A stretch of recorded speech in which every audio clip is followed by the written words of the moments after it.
தொடர்ந்து நம்முடைய விடுதலை சிறுத்தைகள் கட்சியினுடைய தலைவர் நாடாளுமன்ற உறுப்பினர் திரு திருமாவளவன் அவர்கள் நம்மோடு இணைந்திருக்கிறார். சார் வணக்கம். அதிமுக பாஜக கூட்டணி உறுதியாகிவிட்டது. ஓராண்டுக்கு முன்பே இந்த கூட்டணி உறுதியாகி இருக்கு, எப்படி பாக்குறீங்க?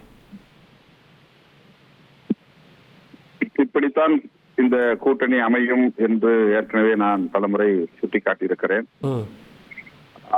ஒரு நிர்பந்தத்தின் அடிப்படையில் அதிமுக இதற்கு இணங்கி இருக்கிறது அல்லது பணிந்திருக்கிறது என்றுதான் சொல்ல வேண்டும். திரு எடப்பாடி பழனிசாமி அவர்களை பொறுத்தவரையில் அவர் பாஜகவோடு சேராமல் இந்த தேர்தலை சந்திக்க வேண்டும் என்பதில் உறுதியாக இருந்தார், உண்மையாகவும் இருந்தார். ஆனால் அவருக்கு பல்வேறு வகையில் நெருக்கடிகளை கொடுத்து திரு செங்கோட்டையன் அவர்களை எல்லாம் தனியே அழைத்து பேசி இத்தகைய ஒரு இக்கட்டிலே கொண்டு வந்து அதிமுகவை நிறுத்தி இருக்கிறது பாஜக அரசு. பாஜகவுக்கு எதிரே அரசியல் ரீதியாக தொலைநோக்கு பார்வையோடு ஒரு பயன் இருக்கலாம், லாபம் இருக்கலாம். ஆனால் அதிமுகவுக்கு இதனால் எந்த பயனும் கிட்டப் போவதில்லை. பாஜகவோடு வேறு அரசியல் கட்சிகள் இன்றைக்கு இந்த கூட்டணியிலே இணைவார்களா என்பதே ஒரு கேள்விக்குறியாக இருக்கிறது. இத்தகைய முடிவை எடுக்கும் நிலைக்கு எடப்பாடி அவர்கள் தள்ளப்பட்டிருக்கிறார், நெருக்கடிக்கு உள்ளாக்கப்பட்டிருக்கிறார் என்றுதான் நான் நினைக்கிறேன். ஜெயலலிதா அம்மையார் அவர்கள் எந்த காலத்திலும் அதிமுக பாஜகவோடு உறவு கொள்ளாது, கூட்டணி வைத்துக் கொள்ளாது, அதற்கு வாய்ப்பே இல்லை என்று அவர் சந்தித்த கடைசி நாடாளுமன்ற பொதுத் தேர்தலில் அழுத்தமாக பேசினார். அதற்கு அவர் சந்தித்த பல்வேறு நெருக்கடிகள் தான் காரணம், கசப்பான அனுபவங்கள் தான் காரணம். பாஜக தமிழ்நாட்டிலே காலூன்றக்கூடாது என்பதிலே ஜெயலலிதா அம்மையாரும் அடிப்படையிலேயே தெளிவாக இருந்தார்.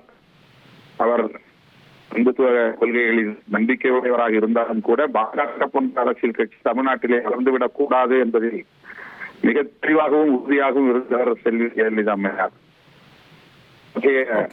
தலைவரின் பின்னணியில் வளர்ந்தவர்கள் இன்றைக்கு நெருக்கடியின் காரணமாக இந்த ஆளாகி இருக்கிறார்கள் என்றுதான் நான் கருதுகிறேன், நம்புகிறேன்.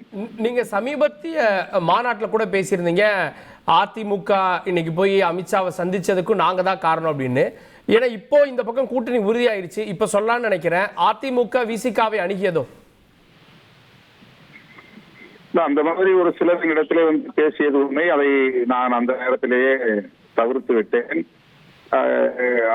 ஒருவேளை அவர்கள் விசிகாவோடு கூட்டணி வைக்க வேண்டும் என்று விரும்பினால் கூட, அல்லது விஜய் போன்றவர்களோடு கூட்டணி வைக்க முயற்சி எடுத்திருந்தால் கூட, அதை முறியடிக்க வேண்டும் என்பதில் பாஜக மிக தீவிரமாக இருந்தது. பாஜகவுக்கு ஆதரவாக செயல்பட்ட ஊடகங்கள் எல்லாம் மிக தீவிரமாக செயல்பட்டன.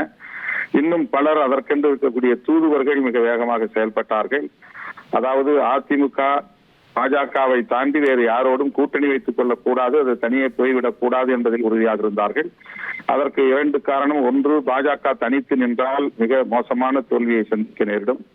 இரண்டாவது, அதிமுக மீண்டும் உயிர் பெற்று விட்டால் பாஜக இங்கே வளர முடியாது. அதிமுகவை மறுபடியும் வலிமை பெறவிடக் கூடாது என்பதில் பாஜக தெளிவாக இருக்கிறது, RSS தெளிவாக இருக்கிறது. இந்த தேர்தலோடு அதிமுகவை பலவீனப்படுத்தி முடக்க வேண்டும் என்பதுதான் பாஜகவின் செயல் திட்டம். அதன் பிறகுதான் அவர்கள் தமிழ்நாட்டிலே மிக முக்கியமான ஒரு சக்தியாக எழ முடியும், இரண்டாவது பெரிய சக்தியாக நிற்க முடியும்.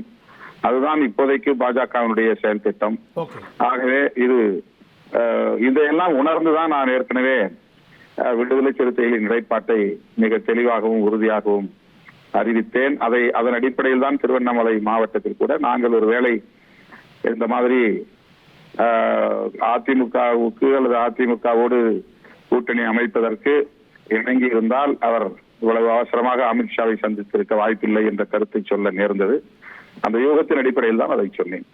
நன்றி திரு திருமாவளவன், இணைந்து உங்களுடைய பார்வைகளை பதிவு செய்ததற்கு நன்றி. உங்கள் தந்திவன் தொலைக்காட்சியில் தெனாலிராமன் தினமும் மாலை 6 மணிக்கு காண தவறாதீர்கள்.